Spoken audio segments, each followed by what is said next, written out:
जय हिंद दोस्तों, हमारे YouTube चैनल पे आप लोगों का स्वागत है। तो दोस्तों, आज के इस वीडियो में मैं आप लोगों के लिए लेकर आया हूँ जनरल साइंस से रिलेटेड बहुत ही महत्वपूर्ण क्वेश्चन है जो कि आने वाले किसी भी एग्जाम की बात करें दोस्तों, जैसे कि SSC, GD, railway, police, constable exam, किसी भी एग्जाम की बात करें, सारे एग्जाम के लिए बहुत ही महत्वपूर्ण साबित होंगे। तो दोस्तों, इस वीडियो का पहला क्वेश्चन है, श्वेत रक्त कण का जीवन काल कितने दिन का होता है? यानी जो श्वेत रक्त कण होता है उसका जीवन काल होता है कितने दिन का? तो यह हो जाएगा लगभग 2 से 4 दिनों का होता है। तो ऑप्शन यहाँ पे सी करेक्ट आंसर हो जाएगा, 2 से 4 दिनों का। और अगर आप लोगों को इस वीडियो में एक भी क्वेश्चन का सही उत्तर पता होगा तो कमेंट करके जरूर बताइएगा। दोस्तों, अगला क्वेश्चन है, पचे हुए भोजन का अवशोषण किस अंत में होता है? यानी जो पचा हुआ भोजन है उसका अवशोषण होता है कौन से अंत में? टी हो जाएगा आपका छोटी आंत में होता है। तो ऑप्शन यहाँ पे एक करेक्ट आंसर हो जाएगा, छोटी आंत। दोस्तों, कई बार यह क्वेश्चन एग्जाम में पूछा गया है, तो आप लोग ध्यान रखिएगा, जितने भी इस वीडियो में क्वेश्चन है सारे क्वेश्चन सेलेक्टेड है, किसी न किसी एग्जाम में आए हुए हैं।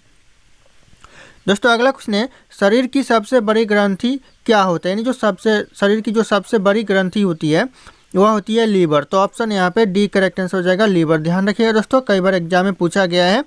अगला क्वेश्चन है, शरीर का सबसे बड़ा अंग कौन सा है? यानी जो शरीर का सबसे बड़ा अंग है वो हो जाएगा आपका त्वचा, जो कि सबसे बड़ा अंग है शरीर का। तो ऑप्शन यहाँ पे एक करेक्ट आंसर हो जाएगा, त्वचा। अगला क्वेश्चन है, मांसपेशियों की कुल संख्या कितनी है? दोस्तों, ये बहुत इंपॉर्टेंट क्वेश्चन है, जो मांसपेशियों की संख्या है कुल कितनी है? तो हो जाएगा आपका 639 कुल मांसपेशियों की संख्या है शरीर में। तो ऑप्शन यहाँ पे ये करेक्ट आंसर हो जाएगा। ध्यान रखिएगा दोस्तों, बहुत इंपॉर्टेंट क्वेश्चन होने वाला है ये। अगला क्वेश्चन है, लार में पाया जाने वाला एंजाइम कौन सा होता है? जो लार में कौन सा एंजाइम पाया जाता है? तो हो जाएगा आपका टाइलिन पाया जाता है। तो ऑप्शन यहाँ पे सी करेक्ट आंसर हो जाएगा, टाइलिन। ध्यान रखिएगा, बहुत इंपॉर्टेंट होने वाला है। अगला क्वेश्चन है, शरीर की सबसे बड़ी कोशिका का नाम क्या है? यानी जो सबसे बड़ी कोशिका है शरीर में वह कौन सी कोशिका है? तो हो जाएगा आपका तंत्रिका तंत्र। ऑप्शन यहाँ पे एक करेक्ट आंसर हो जाएगा। और ये बहुत ही इंपॉर्टेंट क्वेश्चन है, वेरी इंपॉर्टेंट क्वेश्चन है, आप लोग इस क्वेश्चन के ऊपर ध्यान दीजिएगा।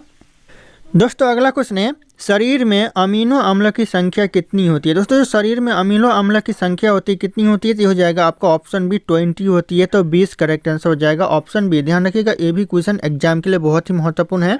अगला क्वेश्चन है, शरीर में प्रतिदिन लगभग कितना मूत्र बनते हैं? यानी जो हर दिन शरीर में जो मूत्र बनता है वह कितना बनता है? तो करीब 1 से लेकर यहाँ पे 1.5 लीटर तक मूत्र बनता है। तो ध्यान रखिएगा, ऑप्शन यहाँ पे डी करेक्ट आंसर हो जाएगा, 1 से लेकर 1.5 लीटर तक। अगला क्वेश्चन है, मूत्र किस कारण दुर्गंध करता है? यानी जो मूत्र दुर्गंध करता है किस कारण? तो हो जाएगा आपका यूरिया के कारण जो मूत्र है वह दुर्गंध करता है। तो ऑप्शन यहाँ पे बी करेक्ट आंसर हो जाएगा। अगला क्वेश्चन है, शरीर का सामान्य तापमान कितना होता है? यानी जो नॉर्मल व्यक्ति का जो तापमान होता है शरीर का वह कितना होता है? तो हो जाएगा आपका 37 सेल्सियस होता है। तो ऑप्शन यहाँ पे ए करेक्ट आंसर हो जाएगा, बहुत ही इंपॉर्टेंट है, कई बार यह क्वेश्चन जो है एग्जाम में पूछा गया है। अगला क्वेश्चन है, शरीर में टिबिया नामक हड्डी कहाँ पाई जाती है? मोस्ट इंपॉर्टेंट क्वेश्चन है दोस्तों, वेरी इंपॉर्टेंट क्वेश्चन है। टिबिया नामक हड्डी है वह शरीर में कहाँ पाई जाती है? तो यह पाई जाती है पैर में। तो ऑप्शन यहाँ पे डी पैर करेक्ट आंसर हो जाएगा। ध्यान रखिएगा आप लोग। अगला क्वेश्चन है, मानव की पाचन नली लगभग कितने फीट लंबी होती है? यानी जो मानव की जो पाचन नली है वह लगभग कितने फीट की होती है? तो हो जाएगा यहाँ पे 32 फीट। ऑप्शन यहाँ पे सी 32 फीट करेक्ट आंसर हो जाएगा। ध्यान रखिएगा आप लोग। दोस्तों, अगला क्वेश्चन है, मनुष्य में पाचन का अधिकांश भाग किस अंग में संपन्न होता है? यानी जो ज़्यादातर भाग है मनुष्य के पाचन का वह कौन से अंग में संपन्न होता है? तो हो जाएगा आपका छोटी आंत में होता है। तो ऑप्शन यहाँ पे एक करेक्ट आंसर हो जाएगा, छोटी आंत। ध्यान रखिएगा, कई बार यह क्वेश्चन एग्जाम में रिपीट हो चुके हैं। अगला क्वेश्चन है, मनुष्य के जीवन काल में कितने दांत 2 बार विकसित होते हैं? जो मनुष्य का जीवन काल होता है उसमें से ऐसे कितने दांत है जो 2 बार विकसित होते हैं? तो हो जाएगा ऑप्शन यहाँ पे बी, ऐसे 20 दांत है जो मनुष्य के जीवन काल में 2 बार आते हैं। तो ऑप्शन यहाँ पे बी करेक्ट आंसर हो जाएगा। अगला क्वेश्चन है, अस्थियों एवं पेशियों को आपस में जोड़ता है, क्या जोड़ता है दोस्तों? अस्थियों और पेशियों को आपस में। तो ये करेक्ट आंसर हो जाएगा, टेंडन जोड़ता है। तो ऑप्शन यहाँ पे बी टेंडन करेक्ट आंसर हो जाएगा। सारे के सारे सेलेक्टेड क्वेश्चन हैं, तो आप लोग इस वीडियो के ऊपर ध्यान रखिएगा। अगला क्वेश्चन है, अस्थि में कौन सा लवण सर्वाधिक मात्रा में होता है? यानी जो अस्थि में सबसे ज़्यादा लवण होता है कौन सी मात्रा होता है? सर्वाधिक कौन सी लवण की मात्रा होती है? तो हो जाएगा करेक्ट आंसर कैल्शियम फास्फोरेट के होते हैं। तो फास्फेट ऑप्शन यहाँ पे सी करेक्ट, कैल्शियम फास्फेट होता है, कैल्शियम फास्फेट 17।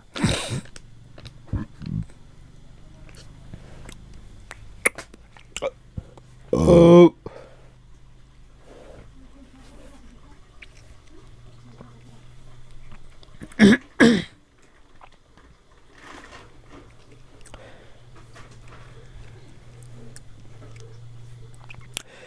अगला क्वेश्चन है, अस्थि में कौन सा लवण सर्वाधिक मात्रा में होता है?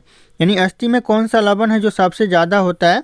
तो हो जाएगा कैल्शियम फास्फेट। ऑप्शन यहाँ पे सी करेक्ट आंसर हो जाएगा, कैल्शियम फास्फेट जो कि सर्वाधिक मात्रा में होता है अस्थि में। तो ध्यान रखिएगा आप लोग। अगला क्वेश्चन है, वृद्धावस्था में मनुष्य की हड्डियाँ क्यों कमज़ोर हो जाती है? यानी जो वृद्धावस्था में जो मनुष्य की हड्डियाँ कमज़ोर हो जाती है वह कैल्शियम की कमी के कारण हो जाती है। तो ऑप्शन यहाँ पे बी करेक्ट आंसर हो जाएगा, कैल्शियम की कमी के कारण। अगला क्वेश्चन है, दांतों और हड्डियों में पाए जाने वाला तत्व। दांतों और हड्डियों में जो तत्व पाया जाता है कौन सा तत्व होता है? तो हो जाएगा आपका कैल्शियम फास्फोरस पाया जाता है। तो ऑप्शन यहाँ पे एक करेक्ट आंसर हो जाएगा, कैल्शियम और फास्फोरस। ध्यान रखिएगा आप लोग, दोनों ही पाए जाते हैं। अगला क्वेश्चन है, मानव शरीर के किस अंग की हड्डी सबसे लंबी होती है? ऐसा कौन सा अंग है मानव शरीर में जिसकी हड्डी सबसे लंबी होती है? तो हो जाएगा आपका ऑप्शन है जांघ की हड्डी जो कि सबसे लंबी होती है। तो ध्यान रखिएगा आप लोग। और अगर आप लोग हमारे चैनल पे नए होंगे तो चैनल को सब्सक्राइब करके बेल आइकन को प्रेस कर लीजिएगा ताकि इसी तरह के वीडियो आप लोगों को सबसे पहले मिलती रहे। और इस वीडियो को लाइक करना ना भूलिएगा। दोस्तों अगला क्वेश्चन है, टिबिया नामक हड्डी किस में पाई जाती है? जो टिबिया नामक हड्डी होती है वह कहाँ पर पाई जाती है? यह पाई जाती है टांग में। ऑप्शन यहाँ पे ए करेक्ट आंसर हो जाएगा, टांग। ध्यान रखिएगा दोस्तों आप लोग। अगला क्वेश्चन है, मनुष्य के शरीर में पैर की हड्डी क्या होती है? जो मनुष्य के शरीर में जो पैर की हड्डी होती है वह क्या कहलाती है? तो यह कहलाती है संधर्री होती है। तो ऑप्शन यहाँ पे डी करेक्ट आंसर हो जाएगा, संधर्री कहलाती है। तो ध्यान रखिएगा आप लोग। अगला क्वेश्चन है, ह्यूमरस अस्थि कहाँ पाई जाती है? दोस्तों जो ह्यूमरस अस्थि है वह कहाँ पर पाई जाती है? तो ये क्वेश्चन बार बार रिपीट होते रहते हैं। तो हो जाएगा आपका ऊपरी भुजा में पाई जाती है। तो ऑप्शन यहाँ पे डी करेक्ट आंसर हो जाएगा, ऊपरी भुजा। ध्यान रखिएगा आप लोग। दोस्तों अगला क्वेश्चन है, निम्नलिखित में से कौन मानव के पैर की हड्डी नहीं है? दोस्तों यहाँ पे जो ऑप्शन दिया गया है इन ऑप्शन में से कौन सी मानव पैर की हड्डी नहीं है? तो हो जाएगा यहाँ पे ह्यूमरस जो कि मानव पैर की हड्डी नहीं है। बाकी यहाँ पे फिबुला, टिबिया और फीमर ये तीनों मानव पैर की हड्डी है। तो ध्यान रखिएगा, ऑप्शन यहाँ पे एक करेक्ट आंसर हो जाएगा, ह्यूमरस। ध्यान रखिएगा आप लोग। अगला क्वेश्चन है, मानव शरीर की सबसे लंबी हड्डी कौन सी है? यानी जो मानव शरीर की सबसे लंबी हड्डी होती है वो होती है फिबुला हड्डी। तो ऑप्शन यहाँ पे ए करेक्ट आंसर हो जाएगा, जो फिबुला हड्डी है वह मानव शरीर की सबसे लंबी हड्डी होती है। तो ध्यान रखिएगा, कई बार एग्जाम में पूछा गया है और आने वाले एग्जाम में पूछे जाने के चांसेस हो सकते हैं। अगला क्वेश्चन है, मानव शरीर की सबसे छोटी हड्डी। दोस्तों यहाँ पे पूछा जा रहा है मानव शरीर की जो सबसे छोटी हड्डी होती है वह होती है स्टेपिज। ऑप्शन यहाँ पे बी करेक्ट आंसर हो जाएगा, स्टेपिज। ध्यान रखिएगा दोस्तों, कई बार एग्जाम में रिपीट हो चुके हैं यह क्वेश्चन। अगला क्वेश्चन है, शरीर की सर्वाधिक प्रबल अस्थि होती है कौन सी होती है? दोस्तों शरीर की जो प्रबल अस्थि, सर्वाधिक प्रबल अस्थि, तो ये हो जाएगा आपका जबड़े में होती है। तो ऑप्शन यहाँ पे एक करेक्ट आंसर हो जाएगा, जबड़े में जो अस्थि होती है वह सर्वाधिक प्रबल अस्थि होती है। तो ध्यान रखिएगा आप लोग। अगला क्वेश्चन है, मनुष्य का शरीर में पसलियों की कितने जोड़े होते हैं? जो पसलियाँ होती है मनुष्य के शरीर में कितने जोड़े होते हैं? तो हो जाएगा 12 जोड़ी होती है। तो ऑप्शन यहाँ पे ए करेक्ट आंसर हो जाएगा, 12 जोड़ी मनुष्य के शरीर में पसलियाँ होती है। तो ध्यान रखिएगा आप लोग। अगला क्वेश्चन है, मनुष्य की खोपड़ी में कितनी अस्थियाँ होती है? यानी जो मनुष्य के खोपड़ी में अस्थियाँ होती है कितनी होती है? तो हो जाएगा आपका 8 अस्थियाँ होती है, यानी 8 अस्थियाँ होती है। तो ऑप्शन यहाँ पे बी करेक्ट आंसर हो जाएगा। सारे क्वेश्चन सेलेक्टेड है दोस्तों, ध्यान रखिएगा आप लोग। अगला क्वेश्चन है, नवजात शिशुओं में हड्डियों की संख्या लगभग कितनी होती है? जो नवजात शिशु होते हैं उनमें जो हड्डियों की संख्या होती है लगभग कितनी होती है? तो हो जाएगा आपका 270 से लेकर 300 के बीच में होते हैं। तो ऑप्शन यहाँ पे बी करेक्ट आंसर हो जाएगा, ज़्यादातर 270 होते हैं तो इसलिए 270 सही आंसर हो जाएगा। अगला क्वेश्चन है, मानव रुधिर का पीएच मान क्या होता है? दोस्तों जो मानव रुधिर का जो पीएच मान होता है वो होता है 7.4। ऑप्शन यहाँ पे बी करेक्ट आंसर हो जाएगा, 7.4 मानव रुधिर का पीएच मान होता है। अगला क्वेश्चन है, मानव शरीर में रुधिर बैंक का कार्य कौन करता है? यानी जो मानव शरीर में जो रुधिर बैंक का कार्य करता है कौन करता है? तो हो जाएगा करेक्ट आंसर तिल्ली करता है। तो ऑप्शन यहाँ पे डी करेक्ट आंसर हो जाएगा, तिल्ली। ध्यान रखिएगा, रुधिर बैंक का कार्य करता है। अगला क्वेश्चन है, रक्त में पाए जाने वाली धातु कौन सी होती है। दोस्तों जो रक्त में कौन सी धातु पाया जाता है, तो ये करेक्ट आंसर हो जाएगा आपका लोहा पाया जाता है रक्त में। तो ऑप्शन यहाँ पे सी करेक्ट आंसर हो जाएगा लोहा। अगला क्वेश्चन है, रक्त का शुद्धिकरण कहाँ होता है। यानी जो रक्त का शुद्धिकरण होता है वह शरीर में किस अंग में होता है, कहाँ पर होता है। तो हो जाएगा आपका ये सभी, यानी ऑप्शन यहाँ पे डी करेक्ट आंसर हो जाएगा। फेफड़ा में भी होता है, यकृत में भी होता है और यहाँ पे किडनी में भी होता है। तो तीनों में यहाँ पे रक्त का शुद्धिकरण होता है, इसलिए यहाँ पे डी करेक्ट आंसर हो जाएगा ये सभी। ध्यान रखिएगा आप लोग।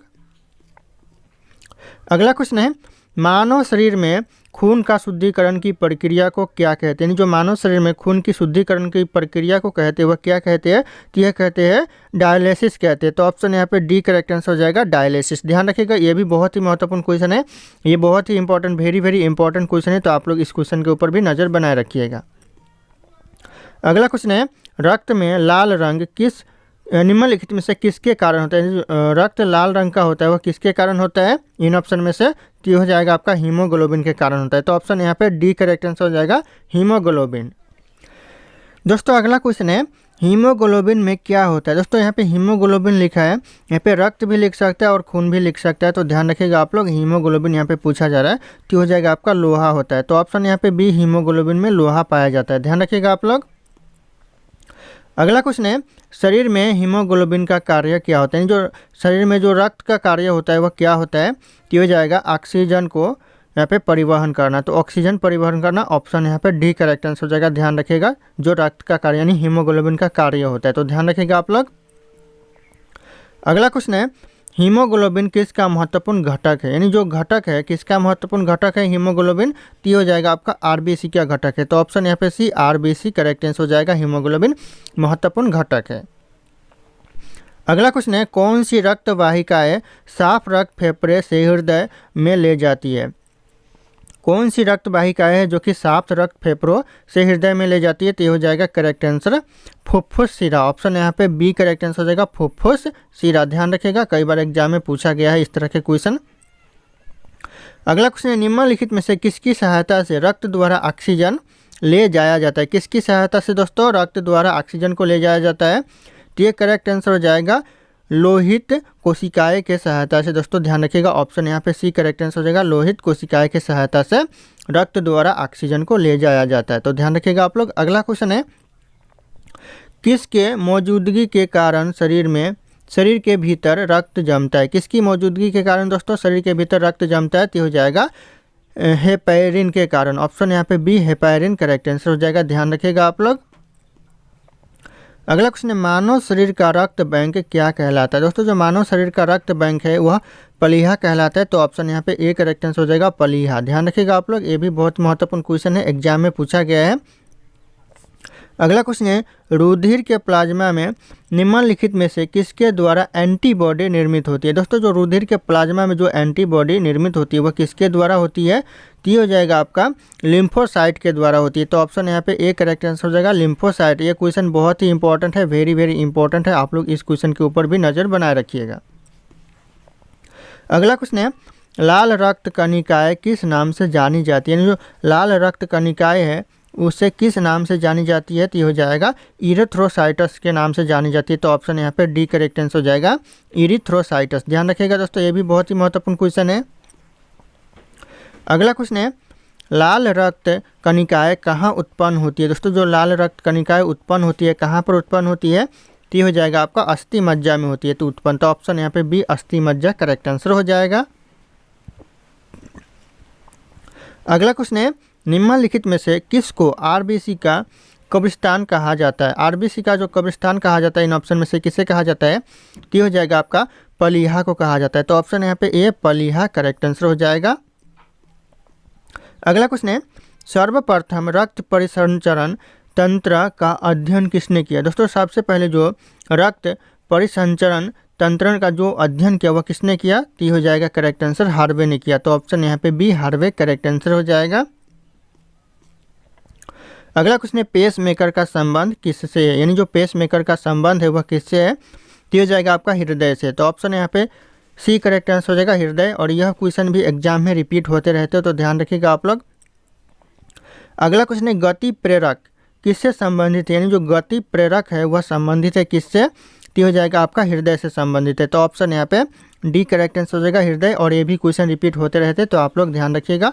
अगला क्वेश्चन है, निम्नलिखित में से किनकी भित्तियाँ पर रक्त द्वारा डाले गए दबाव को रक्तदाब कहते हैं। निम्नलिखित में से पूछा जा रहा है दोस्तों, किनकी भित्तियों पर रक्त द्वारा डाले गए दबाव को रक्तदाब कहते हैं, तो हो जाएगा धमनी। ऑप्शन यहाँ पे ए धमनी करेक्ट आंसर हो जाएगा। अगला क्वेश्चन है, सोते समय रक्तदाब में क्या परिवर्तन होता है, यानी जो सोते समय रक्त रहता है रक्तदाब कैसा रहता है, तो सोते समय देखिए ध्यान रखिएगा जो रक्तदाब रहता है वह घटता रहता है। तो ऑप्शन यहाँ पे डी करेक्ट आंसर हो जाएगा, सोते समय घटता रहता है। और यहाँ पे पूछा जा रहा है, और अगर यहीं पे बात करें सोते समय और यहीं पे अगर बात करें कि चलते फिरते और दौड़ते समय तो बढ़ता रहता है। तो ध्यान रखिएगा, ये भी अगर पूछा जाए कि अगर सोते समय पूछा है यहाँ पे और दौड़ते समय या फिर चलते समय पूछा जाए तो ये हो जाएगा आपका ऑप्शन सी, यहाँ पे बढ़ता रहता है। अगला क्वेश्चन है, जार्विक 7 क्या है दोस्तों, ये क्वेश्चन बहुत ही महत्वपूर्ण है, ये रिपीट होते रहते हैं, कॉमन क्वेश्चन है। तो ये जो जार्विक 7 है ये हो जाएगा आपका कृत्रिम हृदय है। तो ऑप्शन यहाँ पे डी कृत्रिम हृदय से संबंधित है, तो ध्यान रखिएगा आप लोग। अगला क्वेश्चन है, लब आवाज़ निम्नलिखित में से किस अंग से संबंधित, यानी कौन से अंग से आता है ये आवाज़ दोस्तों, तो ये आवाज़ आता है दोस्तों हृदय से। तो ऑप्शन यहाँ पे बी करेक्ट आंसर हो जाएगा, हृदय। ध्यान रखिएगा दोस्तों, ये भी बहुत ही महत्वपूर्ण क्वेश्चन है। अगला क्वेश्चन है, मनुष्य के शरीर में हृदय को एक बार धड़कने के लिए कितना समय लगता है, यानी जो मनुष्य के शरीर में हृदय को एक बार धड़कने के लिए कितना समय लगता है, तो हो जाएगा करेक्ट आंसर आपका 0.8 सेकेंड का समय लगता है। तो ऑप्शन यहाँ पे डी करेक्ट आंसर हो जाएगा 0.8 सेकेंड। अगला क्वेश्चन है, मानव हृदय में कितने कोष्ठक होते हैं, यानी जो मानव हृदय में कोष्ठक होते हैं कितने कोष्ठक होते हैं, तो हो जाएगा ऑप्शन आपका बी 4 कोष्ठक होते हैं। तो ध्यान रखिएगा, ऑप्शन बी करेक्ट आंसर हो जाएगा। ये भी क्वेश्चन बहुत ही इंपॉर्टेंट है, ध्यान रखिएगा। अगला क्वेश्चन है, नाड़ी दर कहाँ से मापा जाता है, यानी जो नाड़ी दर मापा जाता है वह कहाँ से मापा जाता है, तो यहाँ मापा जाता है धमनी से। तो ध्यान रखिएगा, ऑप्शन यहाँ पे बी धमनी करेक्ट आंसर हो जाएगा। अगला क्वेश्चन है, दौड़ लगाते समय मनुष्य का रक्तचाप क्या होता है, घटता है या फिर बढ़ता है। दोस्तों मैंने आप लोगों को थोड़ी देर पहले बताया, अगर सोते समय घटता है तो वहीं पे अगर दौड़ लगाते समय या फिर चलते समय बढ़ेगा। तो ऑप्शन यहाँ पे डी करेक्ट आंसर हो जाएगा, बढ़ जाता है। तो ध्यान रखिएगा आप लोग, दौड़ते समय या फिर चलते समय बढ़ जाता है। अगला क्वेश्चन, सामान्य जीवन काल में मनुष्य का दिल लगभग कितनी बार धड़कता है, यानी जो सामान्य जीवन काल होता है मनुष्य के उनमें उनका जो दिल धड़कता है कितनी बार लगभग धड़कता है, तो ये करेक्ट आंसर हो जाएगा 2 अरब बार धड़कता है। तो ऑप्शन यहाँ पे बी करेक्ट आंसर हो जाएगा 2 अरब बार। ध्यान रखिएगा दोस्तों, ये भी महत्वपूर्ण क्वेश्चन है दोस्तों। अगला क्वेश्चन है, मानव शरीर में हृदय का कार्य क्या है, यानी जो मानव शरीर में हृदय का कार्य है वह क्या है, तो ये हो जाएगा करेक्ट आंसर आपका यहाँ पे ऑप्शन सी हो जाएगा, पंपिंग स्टेशन की तरह काम करना। तो यानी पंपिंग करना दोस्तों, सिंपल बात करें तो पंपिंग करना दोस्तों। ध्यान रखिएगा, ऑप्शन सी करेक्ट आंसर हो जाएगा। अगला क्वेश्चन है, मुख में स्टार्च का शर्करा में पाचन किसके द्वारा होता है, यानी जो मुख में जो स्टार्च का शर्करा में पाचन होता है वह किसके द्वारा होता है, तो हो जाएगा करेक्ट आंसर टाइलिन के द्वारा होता है। तो ऑप्शन यहाँ पे डी करेक्ट आंसर हो जाएगा, टाइलिन। ध्यान रखिएगा दोस्तों, कई बार एग्जाम में पूछा गया है। अगला क्वेश्चन है, पाचन तंत्र का हिस्सा नहीं है दोस्तों, इनमें से पाचन तंत्र का हिस्सा कौन सा नहीं है दोस्तों, ध्यान रखिएगा इन ऑप्शन में से। तो एक करेक्ट आंसर हो जाएगा ऑप्शन है कर्निया, जो कि पाचन तंत्र का हिस्सा नहीं है। बाकी यहाँ पे आंत भी है, यकृत भी है और पित्ताशय भी है, पाचन तंत्र का हिस्सा है। तो ध्यान रखिएगा आप लोग, बहुत इंपॉर्टेंट क्वेश्चन होने वाला है ये। अगला क्वेश्चन है, दुग्ध प्रोटीन को पचाने वाला एंजाइम कौन सा है, यानी जो दुग्ध प्रोटीन को जो पचाने वाला एंजाइम होता है वह कौन होता है, तो हो जाएगा आपका रेनिन एंजाइम होता है। तो ऑप्शन यहाँ पे ए करेक्ट आंसर हो जाएगा, रेनिन एंजाइम। ध्यान रखिएगा, ये भी क्वेश्चन बहुत ही इंपॉर्टेंट होने वाला है।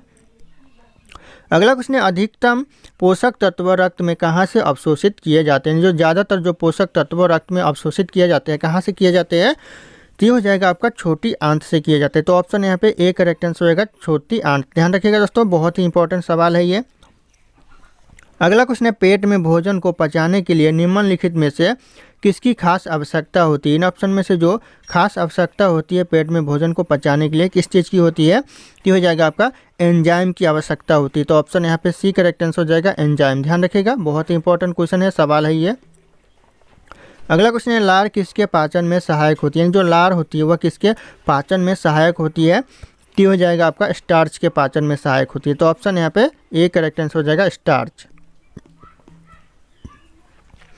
अगला क्वेश्चन है मानव शरीर में भोजन का रक्त द्वारा अवशोषण कहाँ सर्वाधिक होता है, यानी जो मानव शरीर में जो भोजन का रक्त द्वारा अवशोषण होता है वह कहाँ सर्वाधिक होता है, सबसे ज़्यादा होता है, तो हो जाएगा बड़ी आंत में होता है। तो ऑप्शन यहाँ पे सी करेक्ट आंसर हो जाएगा बड़ी आंत। ध्यान रखिएगा सारे के सारे क्वेश्चन बहुत ही इंपॉर्टेंट है इस वीडियो में। अगर आप लोगों को वीडियो अच्छा लग रहा होगा तो वीडियो को लाइक कर दीजिएगा और चैनल को भी सब्सक्राइब कर लीजिएगा।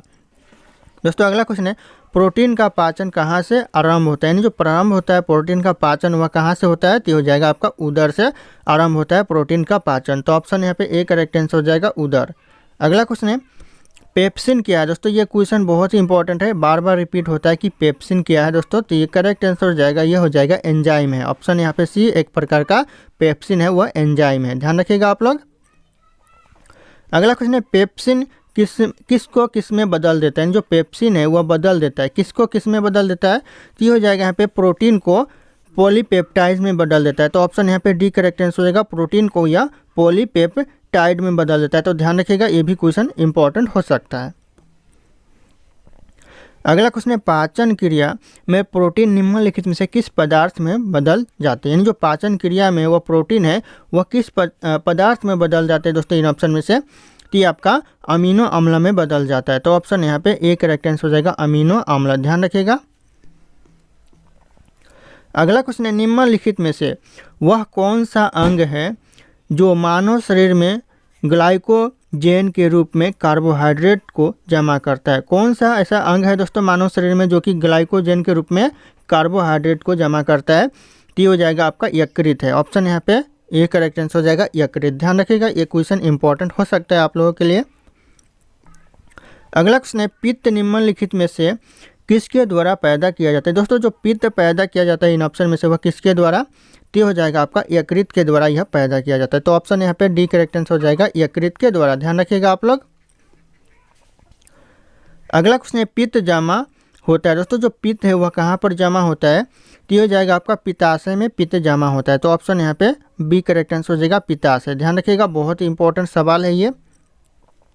अगला क्वेश्चन है पित्त का प्रमुख कार्य क्या होता है। दोस्तों जो पित्त का प्रमुख कार्य होता है वह क्या होता है, तो हो जाएगा करेक्ट आंसर वसा का पायसीकरण करना। ऑप्शन यहाँ पे सी करेक्ट आंसर हो जाएगा वसा का पायसीकरण करना। तो ध्यान रखिएगा ऑप्शन सी करेक्ट आंसर हो जाएगा। अगला क्वेश्चन है मानव शरीर में लाल रक्त कण का निर्माण कहाँ होता है, जो लाल रक्त कण का निर्माण होता है मानव शरीर में वह कहाँ पर होता है, तो हो जाएगा आपका अस्थि मज्जा में होता है। तो ऑप्शन यहाँ पे सी करेक्ट आंसर हो जाएगा अस्थि मज्जा, ध्यान रखिएगा ये भी बहुत ही इंपॉर्टेंट सवाल है, रिपीट होते रहते हैं। अगला क्वेश्चन है उच्च उनतास पर मानव शरीर में आरबीसी क्या होगा, यानी जो उच्च उनतास पर मानव शरीर में जो आरबीसी होगा वह क्या होगा, तो हो जाएगा आपका आरबीसी की संख्या बढ़ेगी। तो ऑप्शन यहाँ पे डी करेक्ट आंसर हो जाएगा उच्च 49 पर आरबीसी की संख्या बढ़ेगी। तो ध्यान रखिएगा ऑप्शन डी करेक्ट आंसर हो जाएगा यहाँ पे। अगला क्वेश्चन है सफ़ेद रक्त कण का मुख्य कार्य होता है, क्या होता है दोस्तों सफ़ेद रक्त कण का मुख्य कार्य, तो ये करेक्ट आंसर हो जाएगा रोग प्रतिरोधक क्षमता धारण करना। तो ऑप्शन यहाँ पे सी करेक्ट आंसर हो जाएगा, ध्यान रखिएगा रोग प्रतिरोधक क्षमता धारण करना। दोस्तों अगला क्वेश्चन है मनुष्य के रक्त में श्वेत रक्त रुधिराणुओं की कौन सी किस्म अधिक होती है, कौन सी किस्म अधिक होती है दोस्तों रक्त में रुधिराणुओं की, तो करेक्ट आंसर हो जाएगा यह न्यूट्रोफिल्स की किस्म अधिक होती है। तो ऑप्शन यहाँ पे बी करेक्ट आंसर हो जाएगा न्यूट्रोफिल्स, ध्यान रखिएगा ये भी क्वेश्चन एग्जाम में बहुत ही इंपॉर्टेंट है, आते रहते हैं। अगला क्वेश्चन है रक्त समूह के खोजकर्ता कौन है। दोस्तों ये इंपॉर्टेंट क्वेश्चन है दोस्तों, रक्त समूह के जो खोजकर्ता है वह कौन है, तो हो जाएगा लैंड स्टीनर। ऑप्शन यहाँ पे डी करेक्ट आंसर हो जाएगा लैंड स्टीनर, जो कि रक्त समूह के खोज करता है। ध्यान रखिएगा ये क्वेश्चन रिपीट होते रहते हैं, बार बार रिपीट होते हैं दोस्तों। अगला क्वेश्चन है RH फैक्टर का पता किसने लगाया, ये भी इंपॉर्टेंट क्वेश्चन है दोस्तों। RH फैक्टर का जो पता लगाया तो हो जाएगा लैंड स्टीनर और बीएनर ने लगाया। तो ऑप्शन यहाँ पे सी करेक्ट आंसर हो जाएगा लैंड स्टीनर और बीएनर, ध्यान रखिएगा बहुत इंपॉर्टेंट होने वाला है ये क्वेश्चन। अगला क्वेश्चन है किस रक्त वर्ग में एंटीबॉडी नहीं पाया जाता। दोस्तों जो AB रक्त होता है उसमें एंटीबॉडी नहीं पाया जाता है। तो ध्यान रखिएगा, जो ए बी रक्त होते हैं उनमें एंटीबॉडी नहीं पाया जाता है। एग्जाम में पूछा जाता है, तो आप लोग ध्यान रखिएगा इसके ऊपर। अगला क्वेश्चन है, एंटीबॉडी का मुख्य कार्य किसके विरुद्ध होता है? जो एंटीबॉडी का कार्य होता है वह किसके विरुद्ध होता है? तो हो जाएगा आपका संक्रमण के विरुद्ध होता है। तो ऑप्शन यहाँ पे डी करेक्ट आंसर हो जाएगा, संक्रमण के विरुद्ध यह कार्य होता है एंटीबॉडी का। अगला क्वेश्चन है, RH फैक्टर का नाम किससे संबंधित है? यानी जो RH फैक्टर का नाम है वह किससे संबंधित है? तो ये आपका बंदर से संबंधित है। तो ऑप्शन यहाँ पे बी बंदर करेक्ट आंसर हो जाएगा, RH फैक्टर का नाम संबंधित है। तो ध्यान रखिएगा, कई बार एग्जाम में पूछा गया और ये पूछे जाते हैं क्वेश्चन। अगला क्वेश्चन है, मानव दिमाग में बुद्धि का केंद्र होता है। दोस्तों कौन सा होता है बुद्धि का केंद्र मानव दिमाग में? की हो जाएगा करेक्ट आंसर ऑप्शन यहाँ पे बी हो जाएगा, सेरेब्रम होता है। तो सेरेब्रम ऑप्शन यहाँ पे बी, ध्यान रखिएगा आप लोग। अगला क्वेश्चन है, सेरेब्रम किससे संबंधित है? दोस्तों जो सेरेब्रम है वह किससे संबंधित है? तो ये आपका दिमाग से संबंधित है। तो ऑप्शन यहाँ पे ए करेक्ट आंसर हो जाएगा, दिमाग। अगला क्वेश्चन है, मनुष्य के दिमाग का सबसे बड़ा भाग है। कौन सा भाग है दोस्तों मनुष्य के दिमाग का सबसे बड़ा भाग? तो हो जाएगा आपका परामस्तिष्क होता है। तो ऑप्शन यहाँ पे सी परामस्तिष्क के करेक्ट आंसर हो जाएगा, मानव दिमाग के सबसे बड़ा भाग होता है। अगला क्वेश्चन है, मनुष्य में मेरुदंड से कितनी जोड़ी तंत्रिका निकलती है? दोस्तों जो मनुष्य में मेरु जोड़ी से जो तंत्रिका निकलती है मेरुदंड से, वह कितनी जोड़ी निकलती है? तो हो जाएगा 31 जोड़ी निकलती है। तो ध्यान रखिएगा, ऑप्शन यहाँ पे बी करेक्ट आंसर हो जाएगा, 31 जोड़ी। अगला क्वेश्चन है, प्रतिवर्ती क्रियाओं का नियंत्रण केंद्र कहाँ पर है? यानी जो प्रतिवर्ती जो क्रियाओं का नियंत्रण केंद्र है वह कहाँ पर है? तो हो जाएगा करेक्ट आंसर कशेरुक रज्जु में है। तो ऑप्शन यहाँ पे सी करेक्ट आंसर हो जाएगा, कशेरुक रज्जु। अगला क्वेश्चन है, मनुष्य 1 मिनट में कितनी बार सांस लेता है? यानी जो 1 मिनट में मनुष्य सांस लेता है कितनी बार? तो हो जाएगा आपका 16 से लेकर 18 बार 1 मिनट में मनुष्य सांस लेता है। तो ध्यान रखिएगा, ऑप्शन यहाँ पे ए करेक्ट आंसर हो जाएगा। अगला क्वेश्चन है, मनुष्य के शरीर में सर्वाधिक शक्तिशाली पेशी है। कौन सी पेशी है दोस्तों मनुष्य के शरीर में सर्वाधिक शक्तिशाली? तो ये करेक्ट आंसर हो जाएगा जबड़ा। ऑप्शन यहाँ पे बी करेक्ट आंसर हो जाएगा, जबड़ा सर्वाधिक शक्तिशाली पेशी होती है।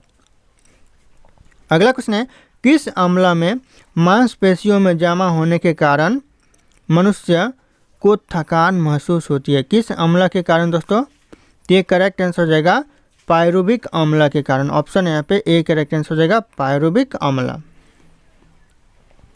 अगला क्वेश्चन है, मानव शरीर के निम्नलिखित अंगों में से कर्निया किसका भाग है? यानी जो कर्निया है मानव शरीर में किस चीज़ का भाग है? तो हो जाएगा आँख का भाग है। तो ऑप्शन यहाँ पे सी करेक्ट आंसर हो जाएगा, आँख का भाग कर्निया होता है। अगला क्वेश्चन है, नेत्रदान में आँख का कौन सा भाग प्रयुक्त किया जाता है? यानी जो आँख का भाग दान किया जाता है, कौन सा भाग दान किया जाता है नेत्रदान में? तो हो जाएगा कर्निया दान किया जाता है। तो ऑप्शन यहाँ पे ए करेक्ट आंसर हो जाएगा, कर्निया। अगला क्वेश्चन है, आँख के किस भाग पर वस्तु का प्रतिबिंब बनता है? आँख के कौन से भाग पर वस्तु का प्रतिबिंब बनता है? तो ये सब बहुत इंपॉर्टेंट सवाल है दोस्तों, आप लोग ध्यान रखिएगा। तो रेटिना भाग पर वस्तु का प्रतिबिंब बनता है। तो ऑप्शन यहाँ पे सी करेक्ट आंसर हो जाएगा, रेटिना भाग पर। अगला क्वेश्चन है, मनुष्य के दिमाग का सबसे बड़ा भाग होता है। कौन सा भाग होता है दोस्तों मनुष्य के दिमाग का सबसे बड़ा भाग? तो इस क्वेश्चन का जो सही उत्तर होगा आप लोगों को कमेंट करके बताना है। ऑप्शन यहाँ पे सारे के सारे शो कर रहे हैं। फिर मिलते हैं अगले क्लास में।